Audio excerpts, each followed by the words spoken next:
Address of Pope Leo XIV to the participants of the Summer School of Astrophysics promoted by the Vatican Observatory. June the 16th, 2025.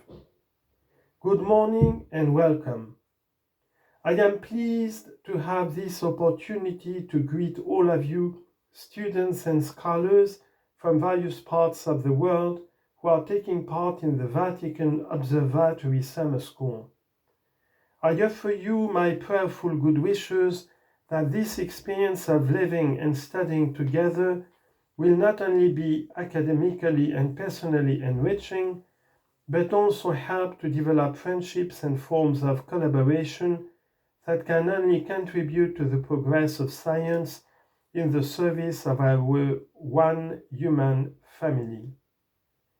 This year's summer school, I am told, is devoted to the theme Exploring the Universe with the James Webb Space Telescope. Surely, this must be an exciting time to be an astronomer.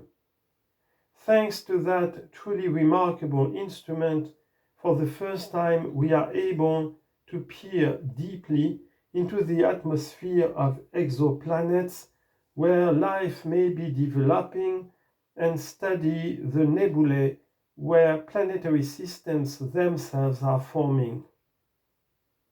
With Webb, we can even trace the ancient light of distant galaxies, which speaks of the very beginning of our universe. The authors of sacred scripture, writing so many centuries ago, did not have the benefit of this privilege. Yet, their poetic and religious imagination pondered what the moment of creation must have been like, when the stars shone in their watchers and rejoiced, and their Creator called them and they said, "Here we are, shining with gladness for Him who made them." Baruch chapter 3 verse 34. In our own day, do not the James Webb images also fill us with wonder and indeed a mysterious joy as we contemplate their sublime beauty? The Space Telescope science team has worked hard to make these images available to the general public, for which all of us can be grateful.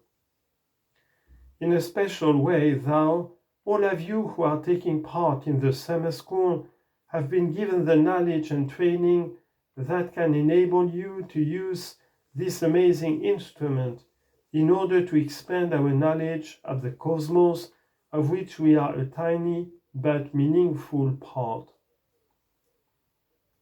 Of course, none of you have come to this point all by yourself. Each of you is part of a much greater community. Think of all the people of the last 30 years who worked to build the Space Telescope and its instruments, and those who worked to develop the scientific ideas that it was designed to test. Along with the contribution of your fellow scientists, engineers, and mathematicians, it was also with the support of your families and so many of your friends that you have been able to appreciate and take part in this wonderful enterprise, which has enabled us to see the world around us in a new age, in a new way. Never forget, then, that what you are doing is meant to benefit all of us. Be generous in sharing what you learn and what you experience as best you can and however you can.